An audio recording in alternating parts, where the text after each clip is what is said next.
একদিন রাতে আমি স্বপ্নে দেখি আমি নৌকায় করে নদী পার হচ্ছি। আমার কোলে আমার বড় আপুর বড় মেয়েটা। দেখে মনে হচ্ছে কয়েক মাসের বাচ্চা। বাচ্চা নিয়ে রাতের বেলা নৌকা পার হচ্ছে ভেবে আমার মনের মধ্যে ভয় করে উঠল। এর কিছুক্ষণ পরেই নদীতে তিনটা প্রাণীর অস্তিত্ব পেলাম।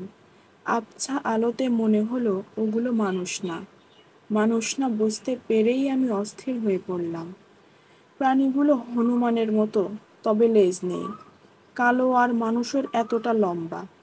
এগুলোকে দেখতে না দেখতেই চোখের সামনে থেকে উধাও হয়ে গেল। ভালো করে এদিক ওদিক তাকিয়ে দেখলাম, নাই, কোথাও নাই। আমি কিছুটা স্বস্তির নিঃশ্বাস ফেললাম। হঠাৎ দেখি তিনটার মধ্য থেকে দুইটা আমার খুব কাছে চলে এসেছে। এসেই বাচ্চাটাকে কেড়ে নিল আর নদীর পানিতে ছুঁড়ে দিল। বাচ্চাটার বাঁচানোর জন্য আমিও নদীতে ঝাঁপ দিলাম। খারাপ ওই দুইটা জন্তু আমার পিছু নিল আর পানির মধ্যে আমার মাথা চেপে ধরল। যখন আমার মাথা চেপে ধরে ডুবিয়ে দিচ্ছিল, তখন আমি দেখলাম ওদের সেই তৃতীয় নম্বর সঙ্গীটাকে, যেটা আকাশ থেকে উড়ে এসে বাচ্চাটাকে বাঁচিয়ে নিল। আর আমি ডুবে গেলাম। স্বপ্নের এই পর্যায়ে আমি পানির মধ্যে যে দম বন্ধ হয়ে মারা যাচ্ছিলাম, অনেক ছটফট করছিলাম, ওই সময়ে আমার ঘুমটা ভেঙে গেল। এটা স্বপ্ন ছিল আমি বুঝতে পারলাম আর স্বস্তির নিঃশ্বাস নিলাম। ঠিক তখনই আমার রুমের ফ্রিজের পেছনের জানালায় চোখ গেল।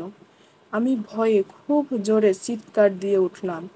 বড় ভাইয়া ঘুম ভেঙে তাড়াতাড়ি আমার রুমের দরজার সামনে এসে বলল, কি হয়েছে?